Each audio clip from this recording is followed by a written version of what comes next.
Hello students, आज हम एक नई स्टोरी पढ़ेंगे, एक नया चैप्टर करेंगे, पोचमपल्ली। तो पोचमपल्ली आखिर है क्या, इसके बारे में हम जानेंगे इस चैप्टर में। चलिए शुरू करते हैं। Vani and Prasad live in a village called Muktapur. Muktapur नाम के एक गाँव में वाणी और प्रसाद नाम के दो बच्चे रहते हैं। Their home is always filled with bundles of bright coloured threads. उनके घरों में हमेशा जो उज्जवल कलर के जो उज्जवल कलर है, उज्जवल रंग है, उस कलर के धागे पड़े रहते हैं। मतलब उन धागों से भरे पड़े रहते हैं उनके घरों में इस तरह के धागे दिखाई दे सकते हैं। अगर कोई भी जाता है उनके घर में, बहुत सारे धागे इस तरह के उनके घरों में हैं। Their mother and father and everyone else in the family are weavers. Weavers मतलब जो बुनाई करते हैं, बुनकर। बुनकर को weavers कहा जाता है। ठीक है, उनके माता और पिता और बाकी जो दूसरे हैं उनकी फैमिली में सारे ही बुनकर हैं। बुनाई करना मतलब एक धागे के ऊपर दूसरे धागे से जो चीज़ें बनाई जाती है, जैसे साड़ीज़ वगैरह, उसे बुनाई करना। जैसे स्वेटर्स भी बनाए जाते हैं, इसी तरह से बुनाई करके ही बनाए जाते हैं। The weaving that they do is very beautiful and special. जो बुनाई वो करते हैं वो बहुत ही सुंदर और बहुत ही स्पेशल होता है। तो बच्चों, वीवर्स मतलब जो बुनाई करते हैं, बुनकर, और वीविंग मतलब बुनाई करना। ठीक है। मुक्तापुर विलेज कहाँ पे है? Muktapur village is in the Pochampally town of Telangana. Telangana के पोचमपल्ली टाउन में मुक्तापुर नाम का एक विलेज है, एक गांव है। Most of the families in this town are weavers. यहाँ के लगभग सारे ही, बहुत सारे फैमिलीज, परिवार, ये क्या है? वीवर्स है, यानी बुनकर है। That is why the special cloth that the weave is called Pochampally. इसीलिए यहाँ पे जो एक स्पेशल तरह का जो कपड़ा, जो स्पेशल तरह का जो उनकी जो बुनाई होती है, जो कपड़े की बुनाई होती है, उस कपड़े को कहा जाता है पोचमपल्ली। उस कपड़े को कहा जाता है पोचमपल्ली। ठीक है, क्योंकि ये पोचमपल्ली शहर में बनाया गया है। पोचमपल्ली में पोचमपल्ली के जो लोग हैं वो इस तरह तरह के स्पेशल कपड़े बनाते हैं, इसीलिए इन स्पेशल कपड़ों को पोचमपल्ली कहा जाता है। The villagers have been doing this work for a long time. जो गांव के लोग हैं ये बहुत सालों से इस काम को करते आ रहे हैं। Vani and Prasad parents learned weaving from their elders. Vani और प्रसाद के जो पेरेंट्स हैं उन्होंने इस बुनाई को अपने बड़ों से सीखा। ठीक है, तो इस तरह से हम देखते हैं कि बुनाई जो किया जाता है, जैसे सबसे पहले धागों को पहले रंग करना या क्या करना है, इसके बारे में हम बाद में पढ़ेंगे स्टोरी में। तो यहाँ पे पिक्चर्स में आपको दिखाया गया है स्टेप बाय स्टेप किस तरह से पोचमपल्ली साड़ी बनाने से लेकर बेचा जाता है। ठीक है, चलिए आगे बढ़ते हैं। नाउ वानी and Prasad also help their parents after coming back from school. अब वानी और प्रसाद भी अपने पेरेंट्स को हेल्प करते हैं इस काम में जब वो स्कूल से वापस लौटते हैं। This weaving requires hard work and many different things have to be done before actually weaving. इस वीविंग के लिए, इस बुनाई के लिए क्या ज़रूरत है? बहुत मेहनत की ज़रूरत है और बहुत सारी चीज़ें जिसको बुनाई करने से पहले ही कर लेनी होती है। बुनाई करने से पहले बहुत सारे काम ऐसे होते हैं जिनको कर लेना होता है, साथ ही बहुत मेहनत की भी ज़रूरत होती है। तो अब हम देखते हैं किस तरह धागे से कपड़े तक, ये जो स्टोरी हमें बताई गई है कि धागे से कपड़े तक की स्टोरी, कि कैसे धागा आता है, कहाँ से आता है, उसके बाद किस तरह से कपड़ा एक तैयार होता है, एक साड़ी तैयार होती है। चलिए पढ़ते हैं। From thread to cloth. Thread मतलब धागा, धागे से शुरू होकर कपड़े तक की कहानी। Father brings bundles of thread from Pochampally town. पापा, वाणी और प्रसाद के जो फादर हैं, जो पापा हैं, वो बंडल्स लेकर आते हैं धागों के बंडल्स कहाँ से लेकर आते हैं? पोचमपल्ली टाउन से। मदर क्या करती है? वो उन धागों को then puts these threads in boiling water to wash away the dirt and stains. तो मदर उन्हें उबलते पानी में डाल देती है ताकि उन जो थ्रेड्स है, थ्रेड्स में से डर्ट, गंदगी या कोई भी दाग धब्बे, ये सारी चीज़ें निकल सके। ठीक है, then everybody works to dye the thread with bright colours.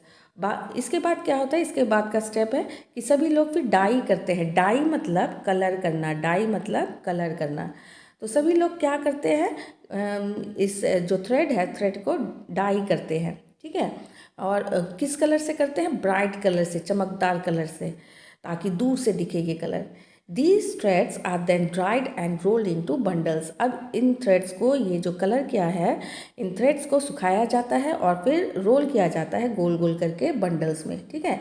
These bundles are put on to looms. अब लूम्स जो है वो मशीन होता है, साड़ी बनाने की मशीन जो है उसे लूम्स कहा जाता है। लूम्स दो तरह के होते हैं, एक हैंड लूम्स, एक पावर लूम्स। तो हैंड लूम्स में क्या होता है, हाथों से बनाया जाता है, जबकि पावर लूम्स इलेक्ट्रिसिटी से चलती है, ठीक है। जैसे आपके घर में भी सिलाई मशीन होगी ना, आपकी मम्मी जो हाथों से एक चलाती है और दूसरा पैडल से चलाया जाता है, ठीक है। तो इस तरह से जो लूम्स है, लूम्स दो तरह के होते हैं, एक हैंड लूम्स जो हाथों से चलाया जाता है, एक पावर लूम्स जिसे जो इलेक्ट्रिसिटी से चलती है, ठीक है। And the cloth is woven, और इस तरह से कपड़े को बुना जाता है। Silk cloth and silk saris are woven from the silk thread. जो सिल्क के जो साड़ीज़ होते हैं या दूसरे कोई भी कपड़े होते हैं, उनको बुनने के लिए सिल्क के थ्रेड की ज़रूरत होती है, सिल्क के धागे की ज़रूरत होती है। उसी तरह कॉटन की चीज़ें बनाने के लिए कॉटन थ्रेड की ज़रूरत होती है। Cotton thread is use to weave cotton saris, clothes, sheets etcetera, ठीक है। कॉटन की साड़ी बनाने के लिए, कॉटन के कपड़े बनाने के लिए, कॉटन के मान लीजिए बेडशीट्स वगैरह हो गए, ठीक है। तो उन सबको बनाने के लिए अगर कॉटन का है तो कॉटन के धागों का इस्तेमाल होता है। इसका मतलब है सिल्क की चीज़ें बनाने के लिए सिल्क थ्रेड की ज़रूरत होती है और कॉटन की चीज़ें बनाने के लिए कॉटन के थ्रेड की ज़रूरत होती है। चलिए आगे बढ़े। The loom has many needles. Needles मतलब सुई, तो लूम में बहुत सारी सुइयाँ हैं। The size and number of the needles changes according to the design. तो वीवर्स जो बुनकर है वो जिस तरह का डिज़ाइन बनाना चाहता है उस तरह के साइज़ के नीडल्स वो चूज़ कर लेता है। अगर मान लीजिए अगर बुनकर को कोई फूल बनाना है, जो छोटा डिज़ाइन या जो छोटा सा फूल बनाना है, तो नीडल्स के साइज़ भी छोटे हो जाएंगे, ठीक है। उसी तरह अगर बड़ा कोई डिज़ाइन बनाना है तो नीडल्स का साइज़ ज़्यादा बड़ा हो जाएगा। The weavers weave the beautiful Pochampally saris in bright colours. ये जो बुनकर होते हैं ये सुंदर सुंदर ये पोचमपल्ली साड़ीज़ को बहुत ही ब्राइट चमकीले कलर में तैयार करते हैं। Through their traditional craft they have made their region world famous. और अपने इस ट्रेडिशनल क्राफ्ट मतलब पारंपरिक जो कला है, जो वो अपने पूर्वजों से लेकर आए हैं। उनके पूर्वज भी यही काम करते थे, उनके परदादा, ये सभी जो काम करते थे, इस काम को अब ये भी करते हैं। और ये इसी तरह से काम करते करते और इतने सुंदर सुंदर साड़ियाँ बनाते हैं, ये बहुत स्पेशल तरह की साड़ियाँ बनाते हैं। तो इन साड़ीज़ को इन्होंने वर्ल्ड फेमस कर दिया। ये साड़ीज़ अब वर्ल्ड फेमस हो गई, इसीलिए पोचमपल्ली शहर भी अभी बहुत फेमस हो गया। सब जानते हैं पोचमपल्ली शहर के बारे में। क्यों जानते हैं? क्योंकि यहाँ की जो साड़ी है पोचमपल्ली साड़ी, ये सभी पसंद करते हैं, इसलिए पोचमपल्ली साड़ी की वजह से पोचमपल्ली शहर भी अब फेमस हो गया है, ठीक है। अब नेक्स्ट हमारा है अ क्राफ्ट इन डेंजर। अब ये कला जो है ये खतरे में है। क्यों खतरे में है? देखिए, great skill is needed to weave such special saris. एक तो बहुत ज़्यादा बहुत कुशल कारीगर की ज़रूरत होती है, बहुत बहुत अच्छी कला की ज़रूरत होती है इस साड़ी को बुनाई करने के लिए, ठीक है। दूसरी बात यह है, it also takes many days of hard labour. बहुत दिनों की कड़ी मेहनत की ज़रूरत होती है इस साड़ी को बनाने के लिए। इसके बावजूद आफ्टर ऑल दिस, इन सब को करने के बाद भी it is difficult to get a good price for these saris. बहुत मुश्किल हो जाता है इन साड़ीज़ के लिए अच्छे प्राइस लेना। मतलब जो बुनकर होते हैं उनको अच्छी कीमत मिल ही नहीं पाती है, क्योंकि पहले देखिए सिल्क इज़ बिकमिंग एक्सपेंसिव। एक तो सिल्क बहुत महंगा होता जा रहा है, डे बाय डे, दिन ब दिन सिल्क बहुत महंगा होता जा रहा है। और क्या होता है, बिग शॉपकीपर्स जो होते हैं, बड़े बड़े दुकानदार होते हैं, give very little money for the saris. वो इन वीवर्स को बहुत ही कम पैसा देते हैं इन साड़ीज़ के लिए, दो they themselves sell them at very high price. जबकि वो खुद उस साड़ी को बहुत ही महंगे कीमतों में बेचते हैं। तो देखिए, इसका मतलब ये है कि जो बुनकर होते हैं वो जब साड़ी को बुनते हैं, बुनाई करने के बाद वो क्या करते हैं, वो बड़े बड़े दुकानदारों को बेचते हैं, जिसके बदले में बड़े बड़े दुकानदार उन्हें बहुत ही कम पैसे देते हैं। अब जब ये बड़े बड़े दुकानदार जो कस्टमर को बेचते हैं, ठीक है, दूसरे लोगों को जब बेचते हैं तो बहुत ही ज़्यादा कीमत ले लेते हैं। तो क्या होता है, एक कस्टमर और एक वीवर के बीच में ये बड़े बड़े दुकानदार आ जाते हैं जो अपना मुनाफा कमा लेते हैं, ठीक है। तो सारा मुनाफा इन्हीं के पास चला जाता है, जबकि वीवर्स को भी कुछ नहीं मिलता और कस्टमर से भी ज़्यादा पैसे लिए जाते हैं। खरीदार जो होते हैं, खरीदार से भी ज़्यादा पैसे लिए जाते हैं और जो बुनकर होते हैं, बुनकर को भी कोई मुनाफा नहीं मिलता, ठीक है। तो उनको तो लॉस होता है ना, क्योंकि उनको बहुत मेहनत करनी पड़ती है। कई दिनों के मेहनत का नतीजा है ये पोचमपल्ली साड़ी, जो इतनी मेहनत से वो बनाते हैं उसके बदले में उन्हें अच्छी कीमत मिलती ही नहीं है, ठीक है। तो इसीलिए that is why many weavers are giving up their family craft. अब बहुत सारे बुनकर ऐसे हैं जो अपने इस पारिवारिक जो कला है इसको छोड़ना चाहते हैं, क्योंकि वो देख रहे हैं कि कोई मुनाफा तो हो नहीं रहा है, ठीक है। Many are leaving their villages to work as labourers in big cities. कई लोगों ने तो क्या किया, अपने कर रहे हैं, अपने गांव को छोड़ रहे हैं। कई लोग अपने गांव को छोड़ रहे हैं, इस काम को छोड़ रहे हैं और बड़े बड़े शहरों में जाकर मजदूरी कर रहे हैं। We need to solve this problem by helping them get a better price. हमें ये प्रॉब्लम उनकी सॉल्व करनी चाहिए। किस तरह से सॉल्व करनी चाहिए, ताकि उन्हें अच्छा प्राइस मिल सके।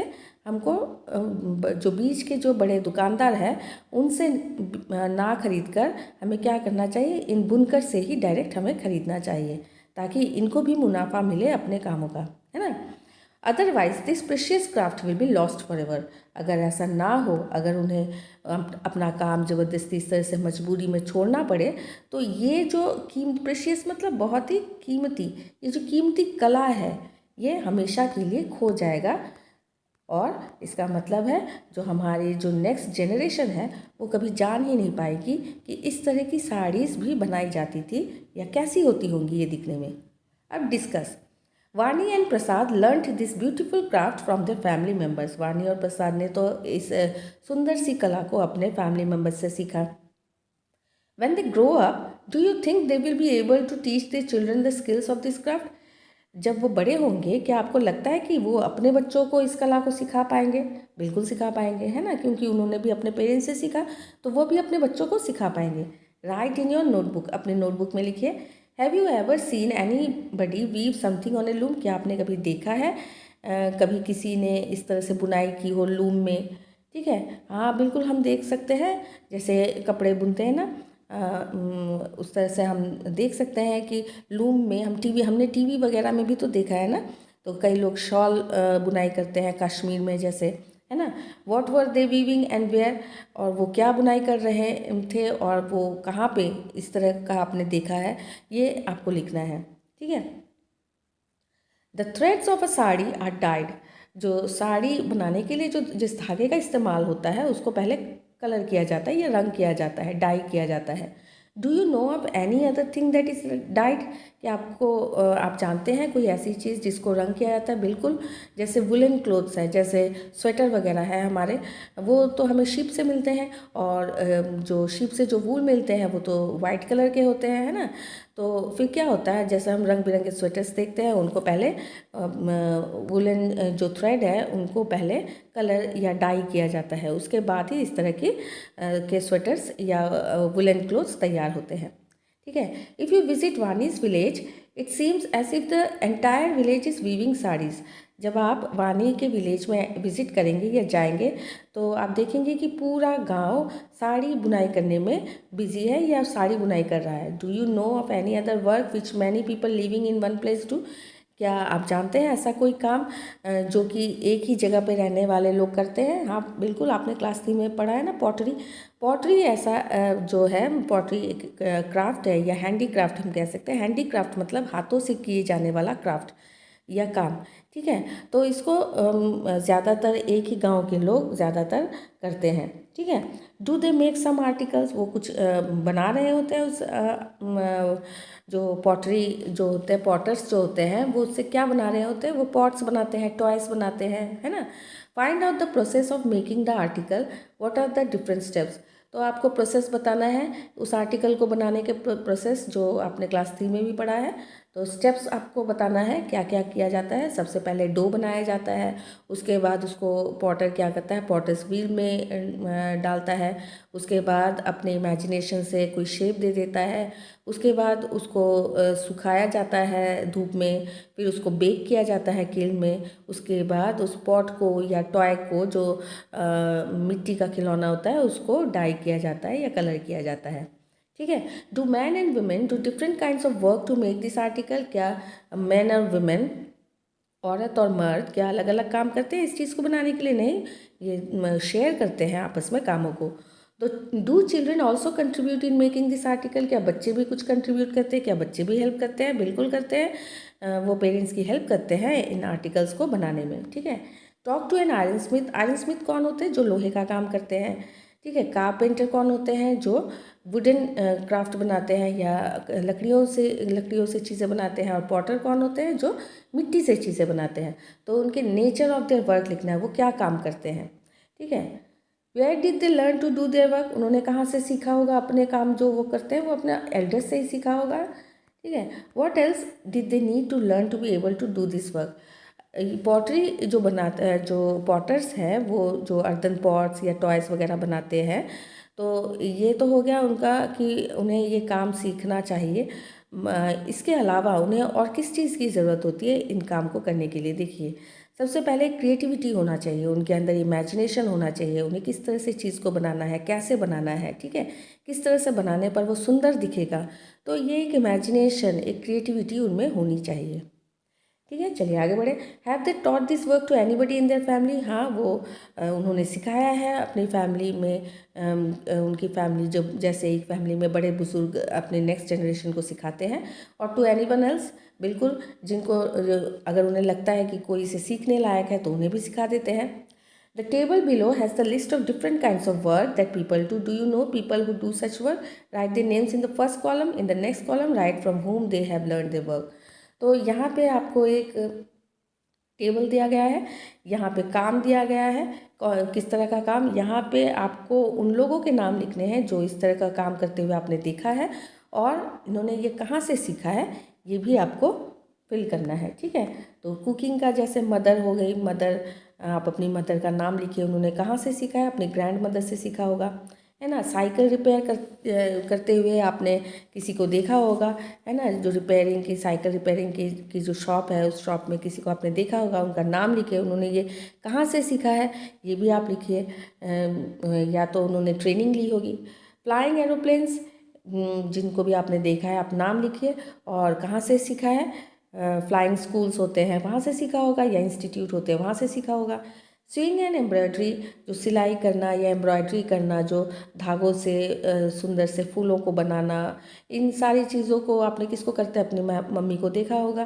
ठीक है। या अपनी नानी या दादी को देखा होगा, उन्होंने कहाँ से सीखा है आपको यहाँ पे लिखना है। तो इस तरह से देखते हैं हम जो शूज़ बनाना, काइट फ्लाई करना, खेती करना, हेयर कटिंग करना, तो ये सारी चीज़ें कहाँ से किसने कैसे सीखा है ये आपको इस टेबल में फिल करना है। जैसे यहाँ पे सिंगिंग है, गाना, अच्छा गाते हुए आपने किसको सुना है आप नाम लिखिए, और उसने कहाँ से सीखा है उसका नाम लिखिए। ठीक है। तो शूज़ बनाना जैसे जो भी है आपने जिसको देखा उसका नाम लिखिए, कहाँ से सीखा होगा? उन्होंने अपने पेरेंट्स से सीखा या अपने फादर से सीखा होगा। फ्लाइंग काइट्स, काइट उड़ाना, पतंग उड़ाना, कहाँ अगर कोई है तो उसका नाम लिखिए, कहाँ से सीखा होगा? अपने बड़े भाई से सीखा होगा। खेती, खेती कौन करता है आपके इलाके में, आप उसका नाम लिखिए, कहाँ से सीखा होगा? अपने एल्डर्स से सीखा होगा, बड़ों से सीखा होगा। बालों को काटना, कटिंग हेयर, जो भी है उसका नाम लिखिए, जिसको आपने देखा हो कहाँ से सीखा होगा, उसने भी अपने एल्डर्स से ही सीखा होगा। ठीक है। तो इस तरह से हम देखते हैं। देखिए, पोचमपल्ली के बारे में आज हमने पढ़ा है, ठीक है, लेकिन कई ऐसी जगह में जहाँ पे बहुत सारी चीज़ें बनाई जाती है, जैसे शॉल्स बनाए जाते हैं, फिर मधुबनी पेंटिंग्स है, ठीक है, फिर सिल्क, असम की जो सिल्क साड़ीज़ है, कश्मीर की जो एम्ब्रॉयडरी है, ये भी कई जगह ऐसे हैं इंडिया में जहाँ पे इस तरह से हाथों से काम किया जाता है, और इनमें बहुत मेहनत लगती है, और कई सालों तक ये काम, कई दिनों तक ये काम करना पड़ता है। ठीक है। बहुत मेहनत होती है इसमें। तो इस तरह के कुछ जो चीज़ें होती है, इसी से उस जगह की पहचान भी होती है। जैसे पोचमपल्ली शहर जो पोचमपल्ली साड़ी की वजह से ही फेमस हो गया है। ठीक है, तो आज हमने पोचमपल्ली के बारे में पढ़ा है। उसी तरह से कई और जगह के भी जहाँ पे चीज़ें बनती है, जैसे शॉल्स वगैरह, मधुबनी पेंटिंग्स जो बिहार में बनती है, इस तरह से भी कई जगहों पे कई चीज़ें इस तरह से हाथों से बनाई जाती है। तो चलिए आज का चैप्टर हम यहीं पर ख़त्म करते हैं। आज हमने एक नई बात सीखी है पोचमपल्ली के बारे में, एक नया जो है हमने जाना है कि किस तरह से बनाई जाती है। तो मिलते हैं हम नेक्स्ट चैप्टर के साथ। बाय बाय बच्चों।